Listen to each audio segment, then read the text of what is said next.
Els productors de poma de Girona han collit 83.500 tones de fruita en la campanya d'aquest any.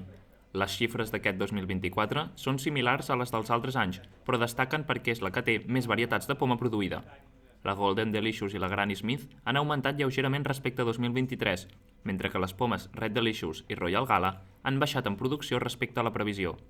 Des de Poma de Girona destaquen que la campanya ha permès reestructurar la producció pel que fa a les varietats que cullen. Girona Fruits, Giropoma Costa Brava i Frutícola Empordà expliquen que han collit moltes pomes, però això ha causat que la mida fos més reduïda. Tot i els bons resultats, aquests han estat menors dels que esperaven. A l'inici de la collita, la previsió era superar les 96.000 tones i el nombre final també és inferior a la poma collida el 2023, quan van arribar a les 88.000 tones.